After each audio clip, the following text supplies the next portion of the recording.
mostrar que o pecado, ele, além de ter infectado toda a humanidade, ele foi passado posteriormente.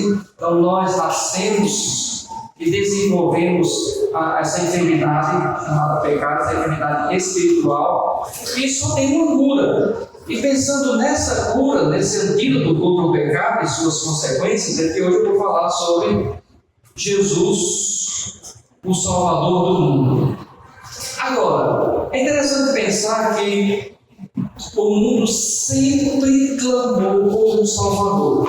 Depois de Gênesis 3, vocês perceberam que a humanidade tentou de forma sem sucesso ter êxito diante de Deus, ou seja, recuperar tudo que tinha perdido, mas não era possível mais.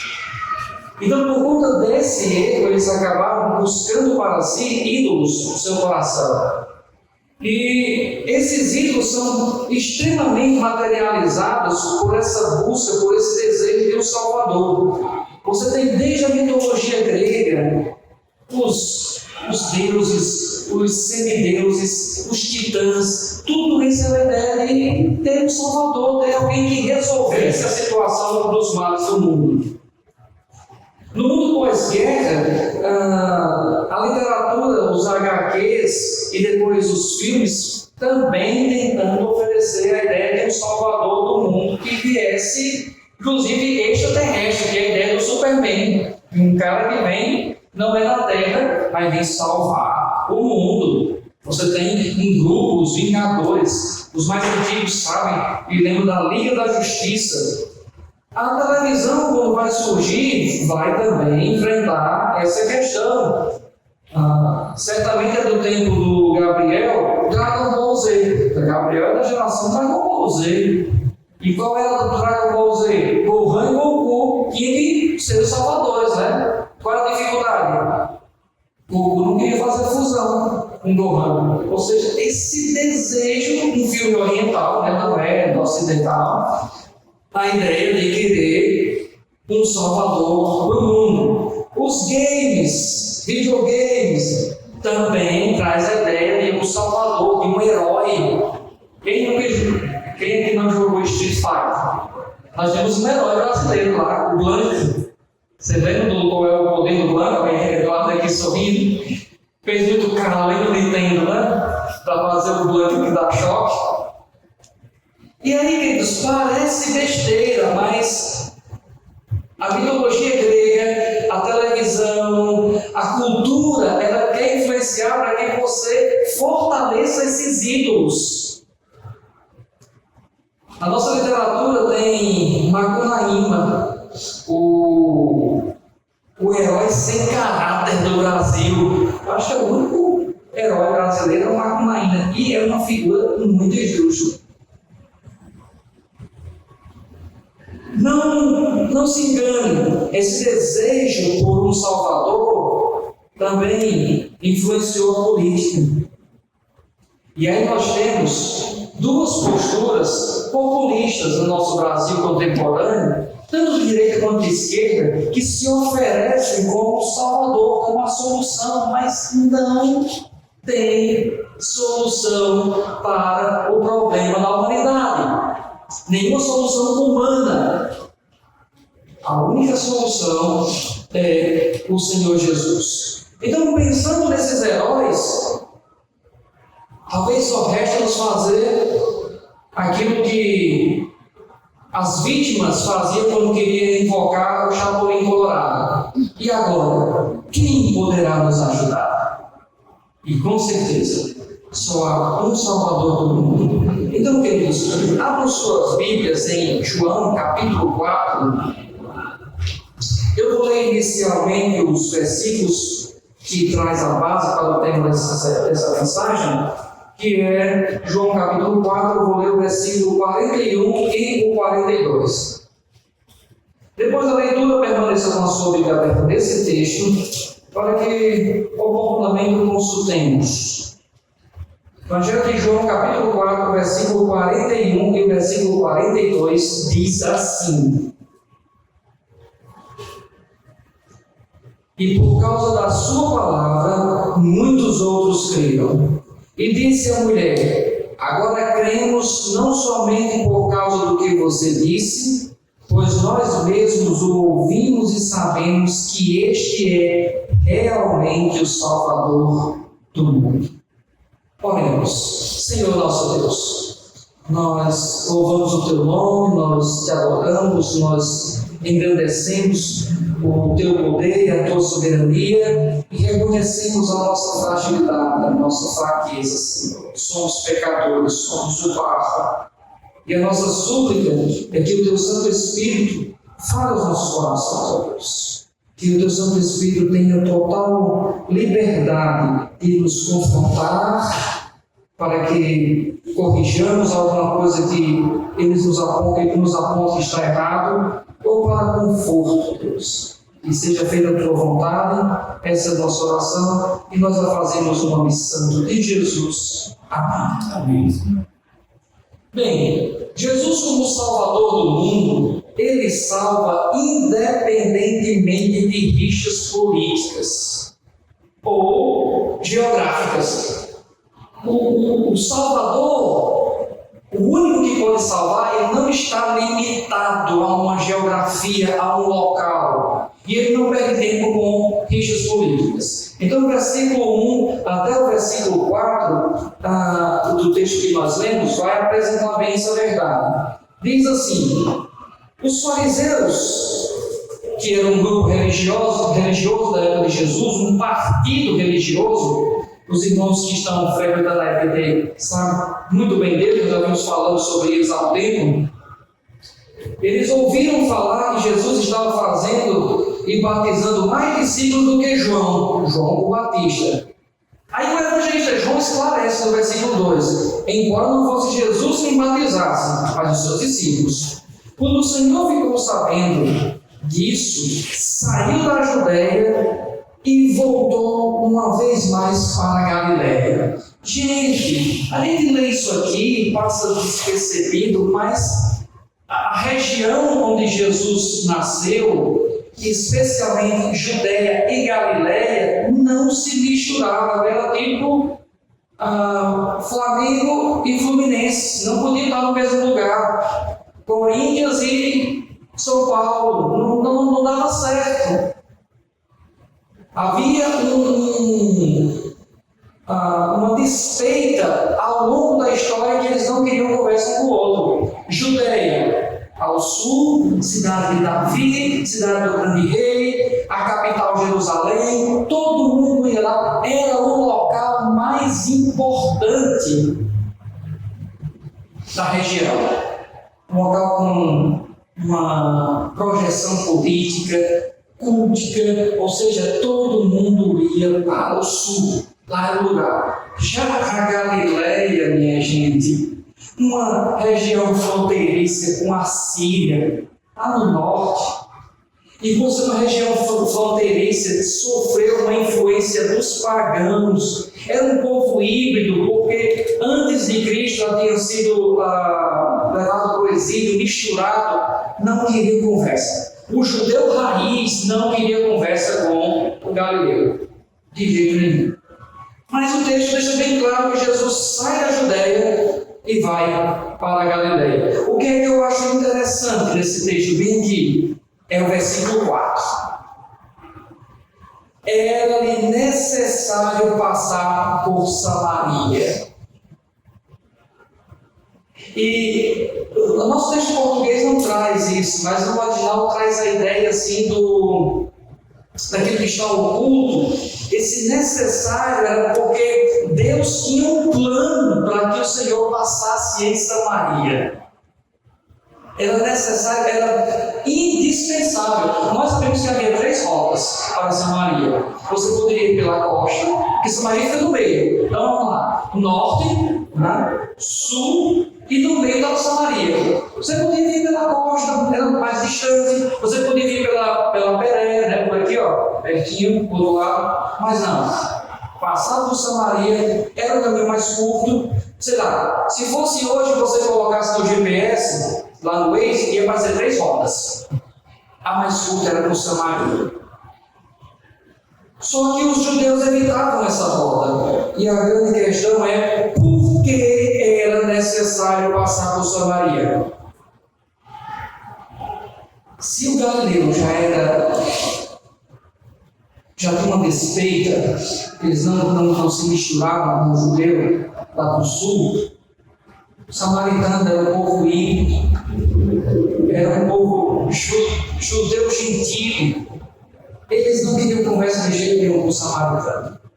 Havia um preconceito. Havia uma... Olha, se às vezes eu percebo alguns nordestinos se ofendem com algumas piadas e conversas que o sul do nosso país faz, era 10 vezes pior. Mas Jesus passou por lá. E aí, meus queridos, esse texto, do capítulo 4, ele está bem aqui para que você compare com o capítulo 3. No capítulo 3 nós temos Nicodemos, um judeu raiz, erudito, ortodoxo, respeitadíssimo pela sua comunidade. E aí no capítulo 4 você tem o texto dizendo assim: era necessário passar por Samaria, o versículo 4, que eu li. E versículo 5: assim chegou a uma cidade de Samaria chamada Sicar, perto da terra que Jacó dera a seus filhos, José. Havia um poço de Jacó. Jesus, cansado da viagem, sentou-se à beira do poço. Isso lhe deu por volta do meio-dia. Nisso veio uma mulher samaritana tirar água. Então, esse texto aqui, para que você faça esse contraste. Uma mulher samaritana. Se a mulher na época de Jesus não era muito valorizada, a mulher samaritana, minha gente, era nem um pouco valorizada. Nada. Era alguém que não tinha influência nenhuma. Até pelo que nos parece, era alguém muito simples. E o texto vai nos mostrar que ela servia uma religião diferente da dos judeus. Mas no decorrer da nossa exposição, vocês vão perceber que essa mulher, ela também era religiosa, assim como Nicodemos. E quando eu digo que o Salvador ele salva independentemente de gênero e de geografia, é porque ambos, tanto o homem erudito, poderoso, como essa mulher que não tinha muita cultura e frequentava uma religião popular, ambos precisavam da salvação em Cristo Jesus. Ambos não entenderam o que Jesus disse. E aí, é por isso que o texto dá uma ênfase que é necessário passar por Samaria. E aí, meus queridos, eu não tenho dúvidas de que a passagem de Jesus por Samaria não foi acidental. Havia um plano de Deus ali, não somente para a vida daquela mulher, mas para a vida do povo. O texto que eu li no finalzinho, 41 e 42, mostra um povo sendo convertido a Cristo por causa do testemunho dessa mulher. É necessário.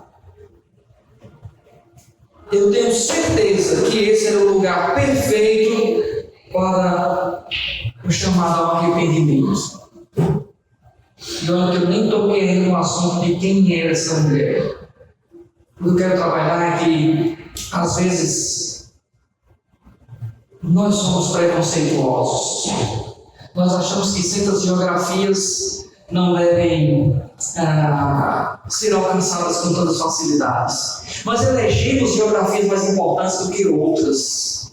Eu vejo algumas pessoas que querem fazer missões, como professor de seminário, eu tenho a oportunidade de conhecer alguns, que a moçada quer ir, vibra, quer ir para o Afeganistão, quer ir para lugares tão distantes, e às vezes tem negligenciado o seu vizinho.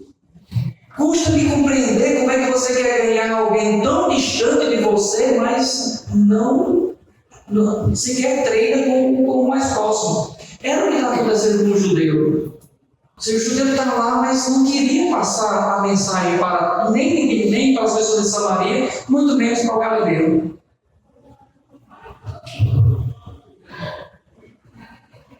Não podemos, queridos, achar que Jesus tem geografias prediletas, bairros prediletos. Não tem.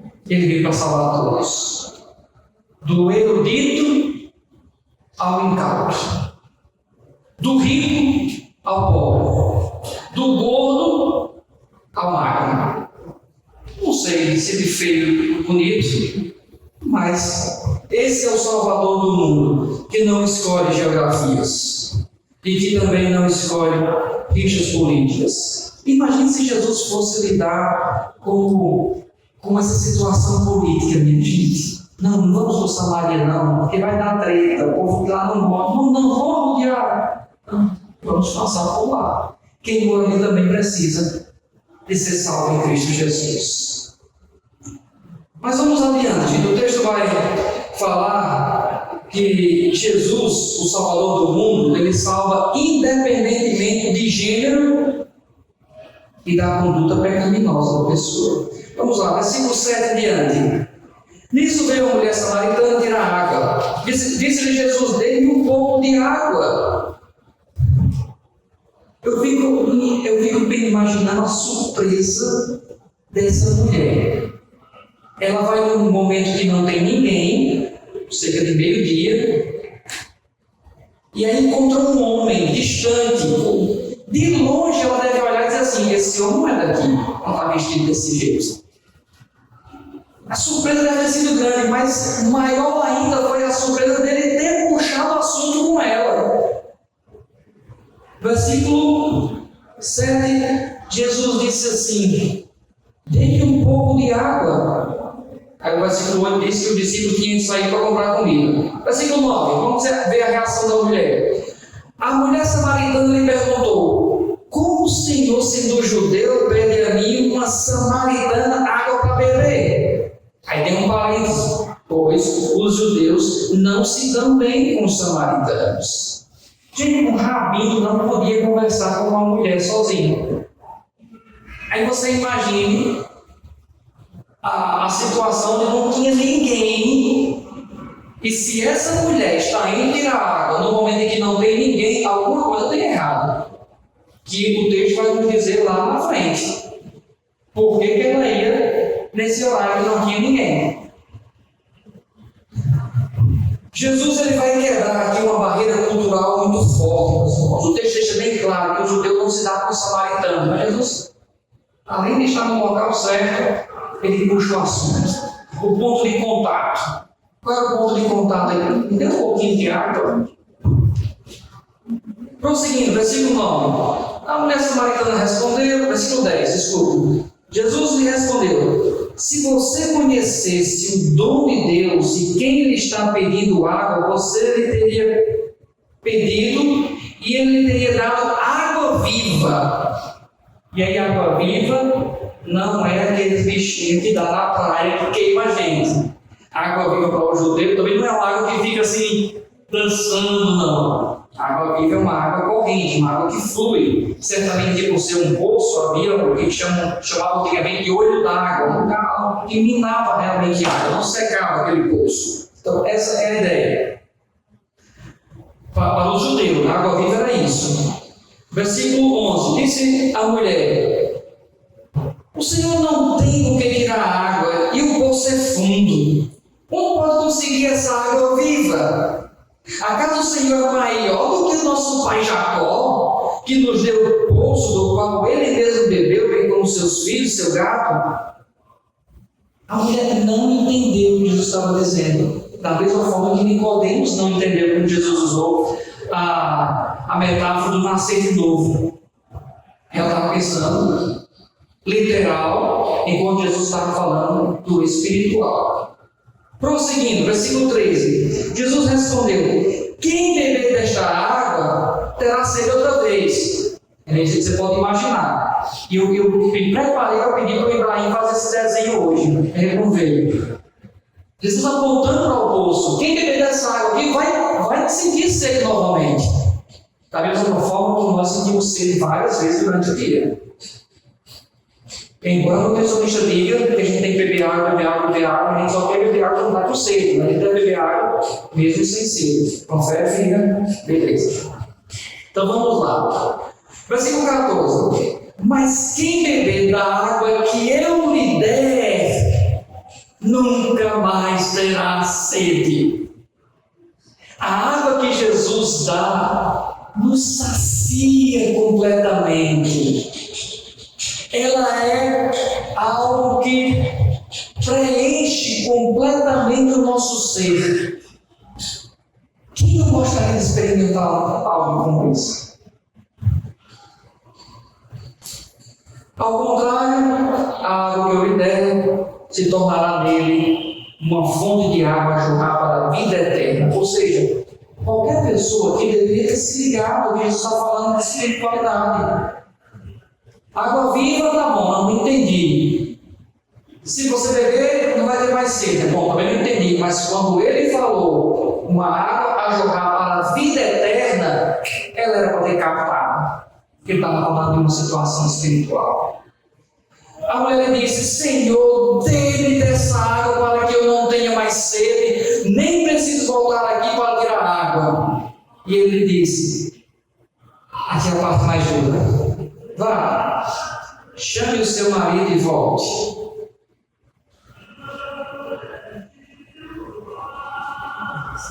O Salvador do mundo, ele não está nem aí para o gênero, salva tanto homem quanto mulher. Tanto Nicodemos não é apressado a salvação de Jesus.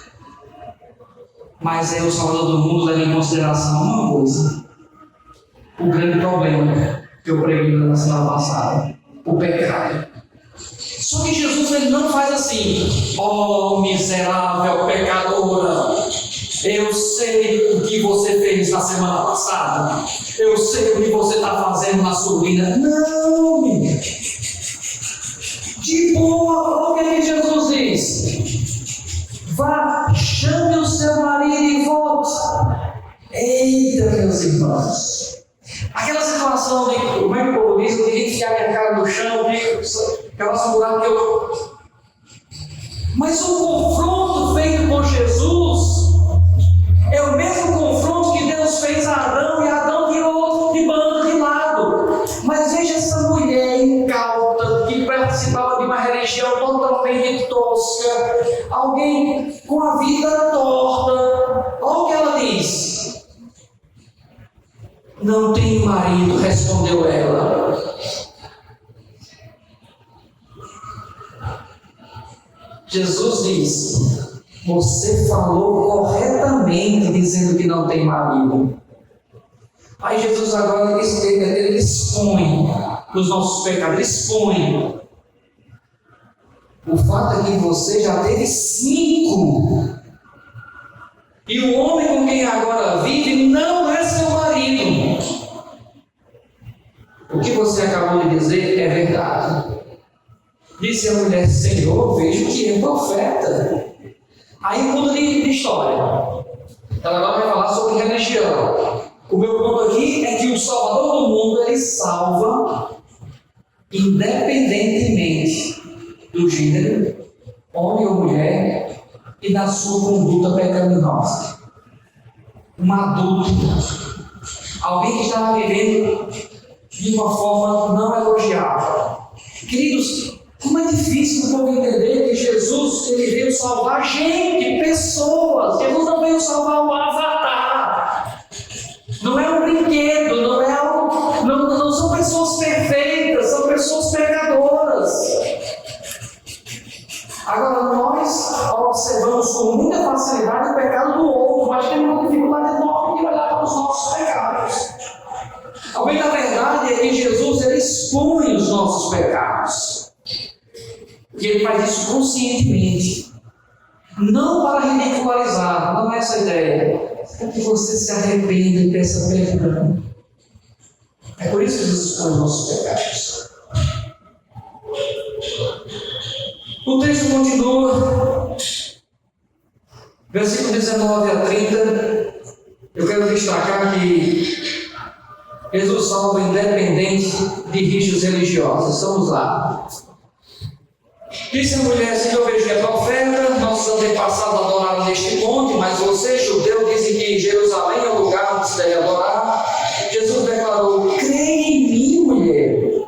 Está próxima a hora em que vocês não adorarão o Pai, nem neste monte, nem em Jerusalém. E ora aqui, no Evangelho de João, sempre está se referindo à hora da sua morte, à hora da crucificação. Então você vai ver várias vezes essa expressão: não é chegada a sua hora, não foi chegada a hora, se referindo a essa hora. Versículo 22. Vocês samaritanos adoram o que não conhecem. Nós adoramos o que conhecemos, pois a salvação vem dos judeus. Aí alguém pensou: agora o pastor se contradisse. Jesus veio para salvar o mundo independentemente de geografias. Como é que ele está dizendo que a salvação é do judeu, do povo lá? Não, você está somente dizendo o que é verdade. A salvação veio pelos judeus. Jesus era judeu e agora ele afirma exatamente o que o capítulo 1, versículo 11 diz: veio para o que era seu, mas os seus não. Mas a todos quantos receberam, deu-lhes o poder de se tornarem filhos de Deus. Então a salvação realmente vem pelos judeus. No entanto, versículo 24: Deus é Espírito e é necessário que os seus adoradores o adorem em Espírito e verdade. Essa deve ser a vibe de quem vai adorar o Senhor. É em Espírito e em verdade. Porque Deus é Espírito, não dá para nós apalparmos, não dá para nós concretizarmos. E na tentativa de fazer isso, a igreja sempre se desviou. Sempre. Mas a adoração deve ser verdadeira, sincera.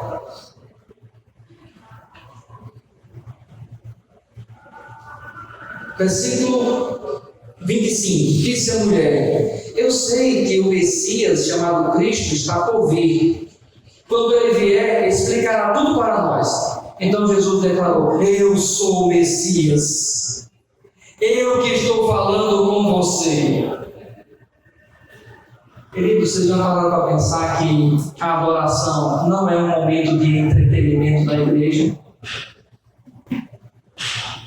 Que a adoração não é uma veneração de imagens e escultura? Já pararam para entender e aceitar que a adoração ela é cristocêntrica? Diante de uma discussão sobre a adoração, Jesus diz que eu sou o Messias. Se vocês adoram a Deus e esperam o Messias, eu sou o Messias. Isso é adoração. Ela é cristocêntrica. Por isso que não faz sentido, irmãos, cantar umas músicas que são extremamente antropocêntricas. Não faz sentido, irmãos, cantar algumas músicas onde a adoração é só pessoal entre você e Deus. É coletiva.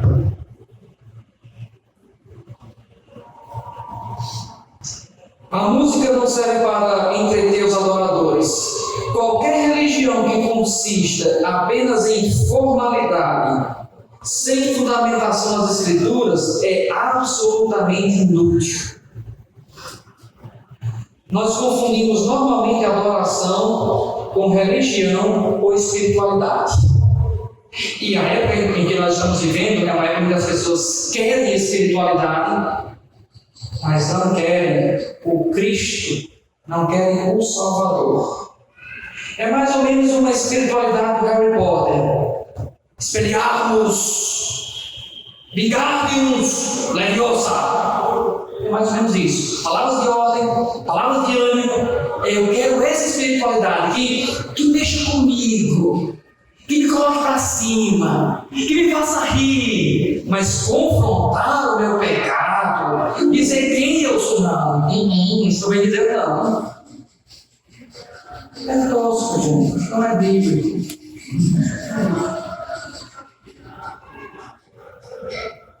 A adoração verdadeira, ela é cristocêntrica. Eu sou o Messias. Eu estou falando com você. Em algum momento desse nesse culto Deus falou com você? Onde é que está o erro, se não falou? É no Senhor, a quem nós estamos adorando? É na palavra que Ele inspirou? Essa é a pergunta. Eu estou falando com você. Você está me ouvindo? Se Deus perguntasse para você, eu estou falando com você, você tinha condições de dizer assim, eu estou ouvindo? Fala, Senhor, teu servo ouve. Ou será que a minha mente e meu coração está totalmente embaçada pelas coisas? Já pensei na semana que vem, na segunda-feira amanhã, como é que eu vou chegar em casa? Será que vai estar chovendo? Esse papo vai começar. Será que seu coração está cheio dessas coisas? Ou você realmente se preparou para a adoração? Eu estou falando com você. A pergunta é: tu me ouves?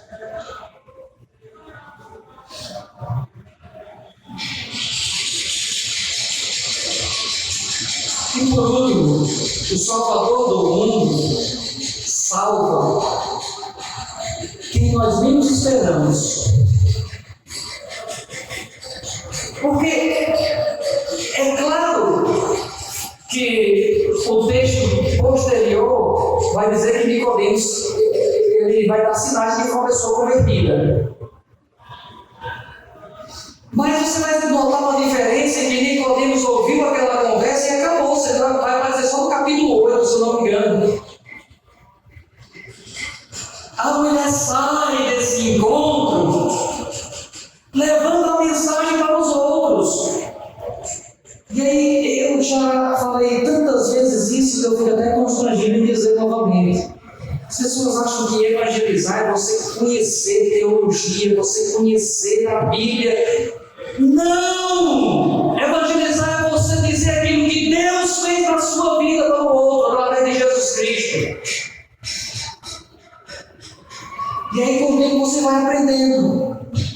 Na frequência da EBT, nos cultos de quarta-feira, nos pequenos grupos, na reunião informal, no discipulado mano a mano, você vai aprendendo sobre a doutrina, sobre a teologia, você vai tendo condições de explicar melhor a sua fé. Mas a experiência diz o seguinte, que as pessoas se inibem de pregar. Ah não, porque eu não sei pregar. Mas é só você falar o que Jesus fez na sua vida. Se Ele fez algo na sua vida, você precisa identificar isso, minha gente. O que foi que Jesus fez na sua vida? Um dos testemunhos que mais me impactou na vida, acredito, não foi desses testemunhos que o cara era macumbeiro, não sei o quê, depois era traficante. Não, esses testemunhos. Mas foi de alguém que nasceu na igreja e ele disse assim: eu pensei que eu era salvo por ter nascido no lar cristão. Mas em determinado momento da minha vida, eu entendi que eu era um pecador. E por mais que eu tivesse uma vida ética, uma conduta moral certinha, obedecesse papai, eu cumprisse os mandamentos, eu precisava confessar a Jesus como Salvador da minha vida. Esse testemunho me impactou. Porque nós somos muito enganados, irmãos, pela conduta das pessoas. Acredite, tem gente que não é crente que tem a conduta muito melhor do que certos crentes.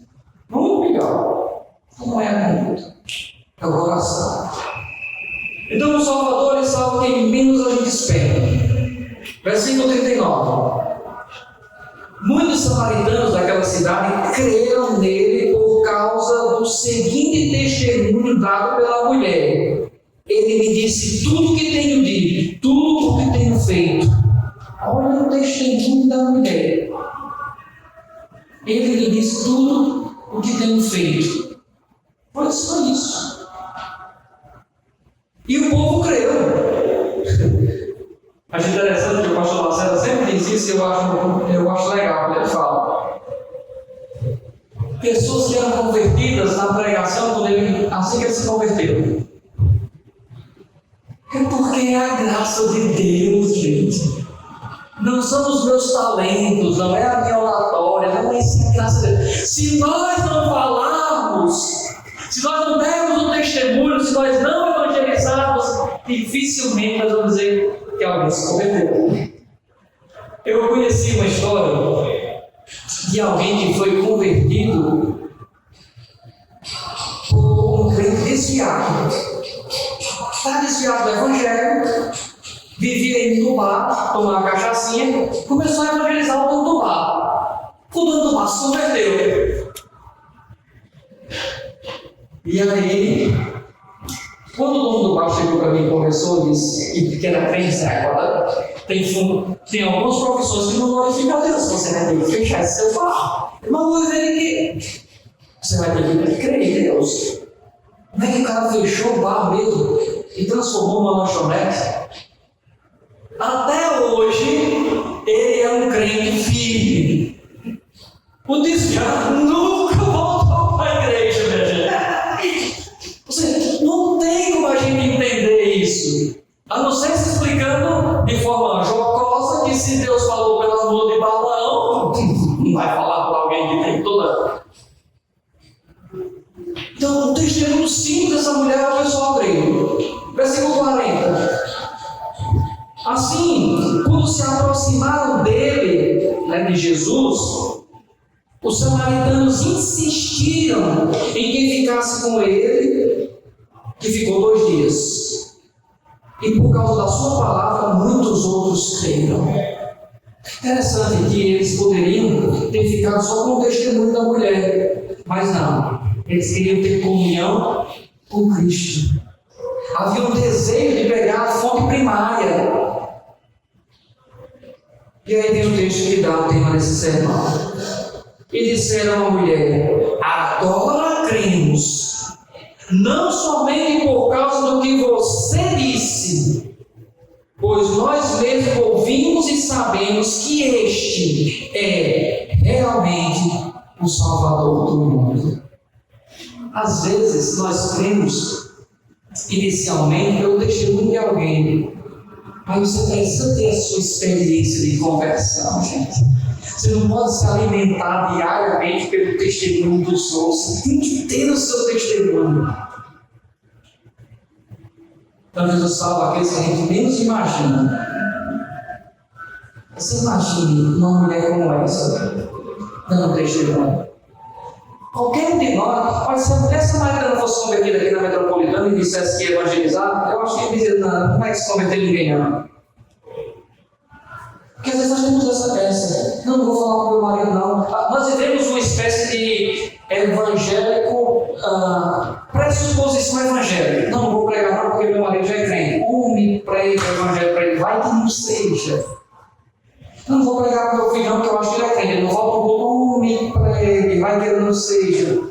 Não vou pregar para o meu vizinho, não vou pregar para o meu patrão, não. Não, gente. Não pressupõe que a pessoa é cristã, é crente, pregue o evangelho.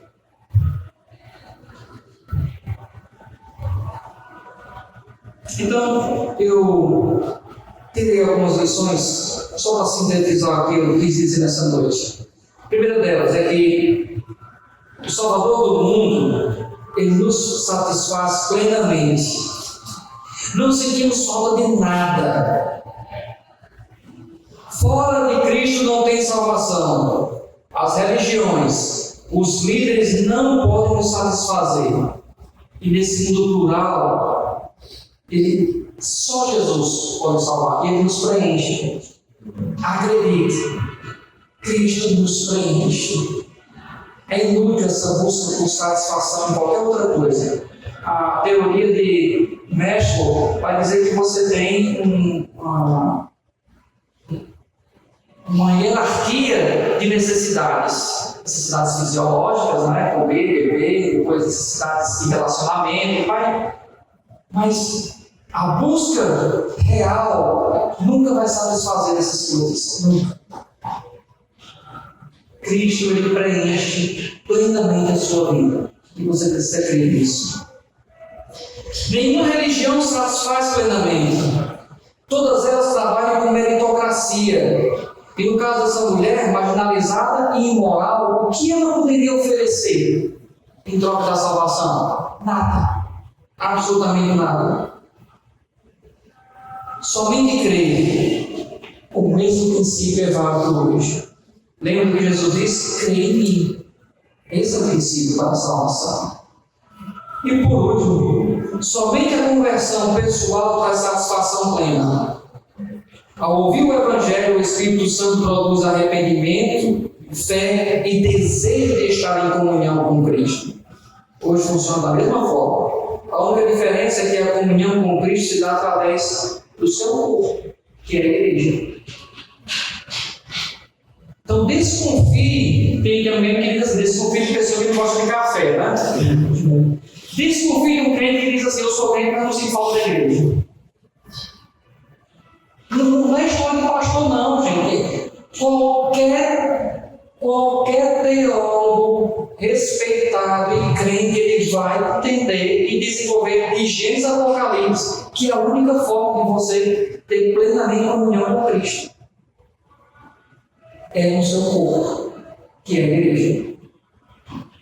Conclusão: o Salvador do mundo, independente de sua geografia, de seu gênero, sua religiosidade, sua imoralidade, a salvação é individual.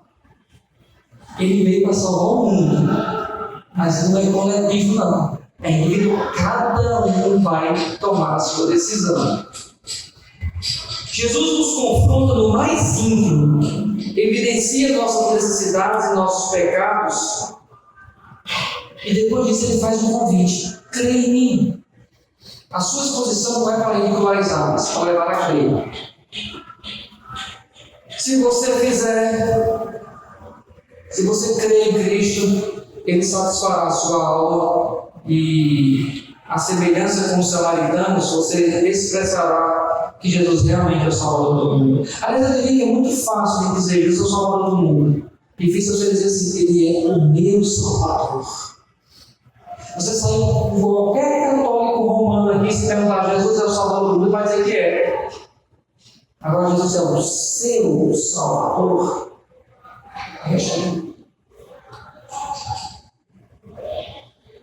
Em quem você tem crido? Na tradição dos seus pais? A quem você tem adorado? Será que Jesus tem lugar realmente no seu coração? O seu ego é tão inflamado que só tem lugar para você mesmo? Quem é o Salvador do mundo para você? Beleza. Agora, quem é o seu Salvador? Que Deus em Cristo nos abençoe a não somente crer que Jesus é o Salvador do mundo, mas ensinar isso, pregar isso para as pessoas.